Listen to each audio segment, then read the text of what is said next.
Então, beleza, Dev, nessa aula o que nós vamos fazer? Basicamente, nós vamos linkar, conectar e configurar a nossa user com a nossa user policy com a nossa user controller, tá bom?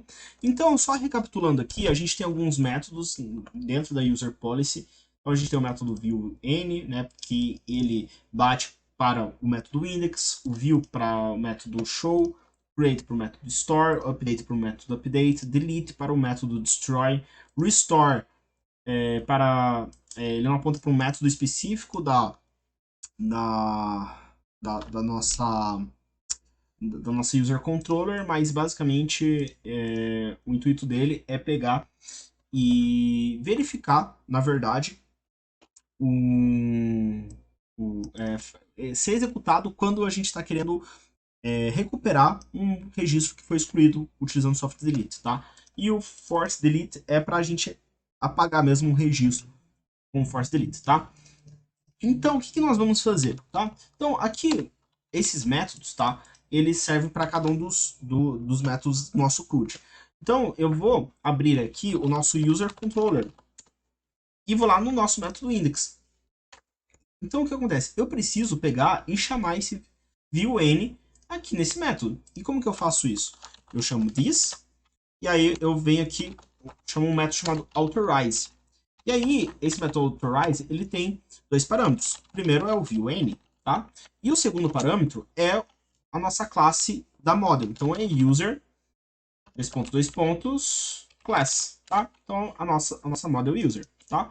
Então, com isso, se eu vier aqui, vou até fechar isso aqui, force close, tá? Beleza? Vou me autenticar aqui com um user login. Ele vai me gerar um token. Vou atualizar esse token lá na nossa collection, tá? Você não precisa fazer isso sempre, somente quando dá erro de autorização, né, de autenticação. E eu vou vir aqui no meu barra users, tá aqui, ó, meu barra users, dou um send, e ele já me retorna um erro, falando que essa ação não é autorizada, retornando um erro 403. Vamos lá.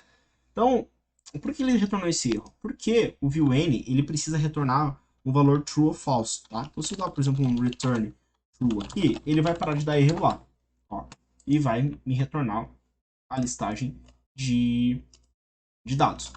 Se eu vier aqui e dar um return false, o que acontece? Então, por sua vez, ele já retorna falando que essa ação não é autorizada, tá?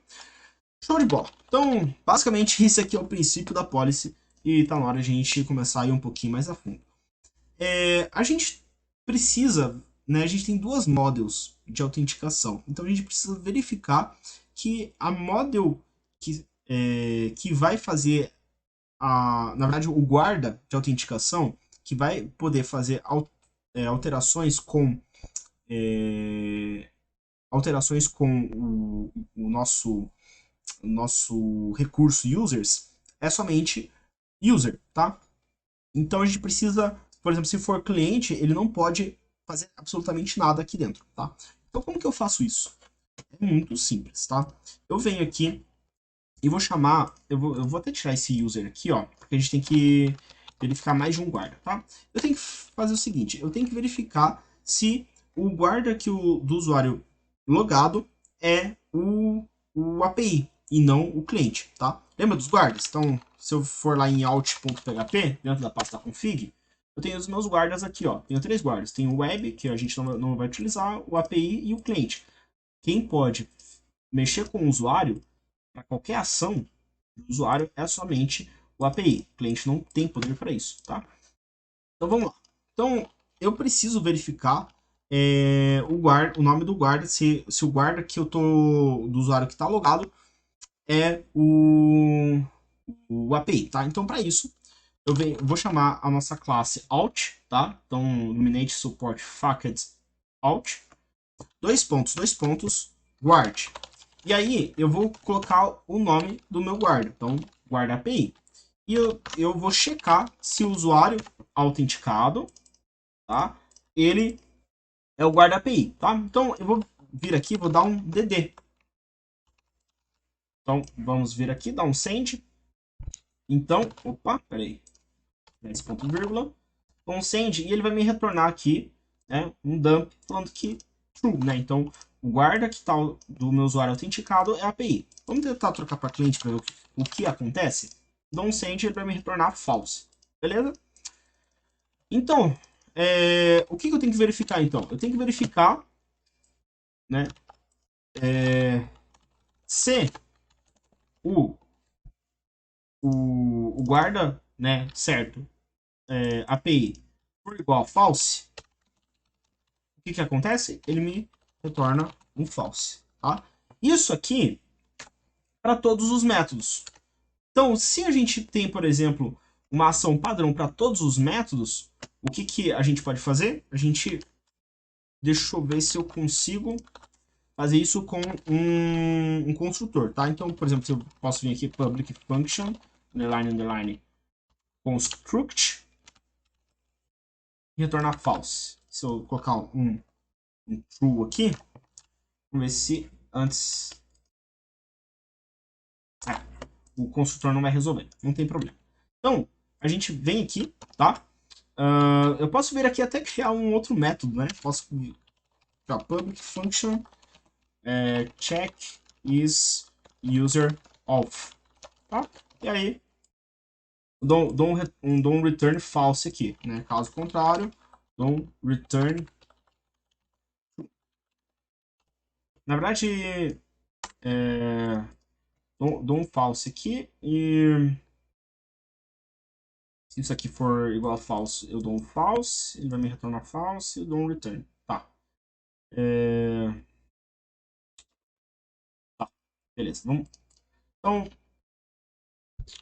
a gente pode vir aqui, né, e fazer o seguinte. Chamar o nosso método. Então, check is user off, tá? E colocar aqui, ó, check user. E aí, se isso aqui, se check user for igual a false, check user for igual a false, então ele vai retornar false. Return false. Vamos ver se isso aqui vai resolver. Beleza. Então, o princípio passou. Vou trocar aqui para cliente. Dou um send. E aí, beleza. Então, isso aqui funciona. Então, volta para a API. Então, ele vai ficar assim, tá? Então, a gente vai pegar esse código e vai colocar em todos os nossos métodos, tá? Então, coloca isso aqui, delete, vamos colocar isso aqui também no restore e no force delete, tá? Agora, o que a gente precisa fazer? A gente precisa chamar, né, a nossa autorização via policy em todos os nossos métodos. Então, index, a gente tem isso aqui.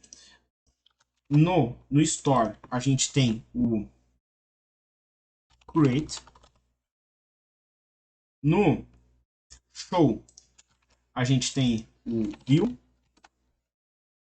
No update, nós temos o update. E no destroy, nós temos o delete.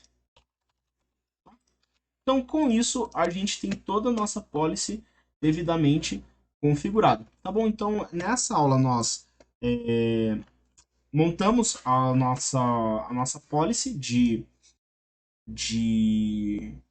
usuário. Nas próximas aulas, nós vamos dar sequência, então, aqui nas configurações das nossas policies dos outros módulos. Beleza? Então, vem comigo, te vejo na próxima aula.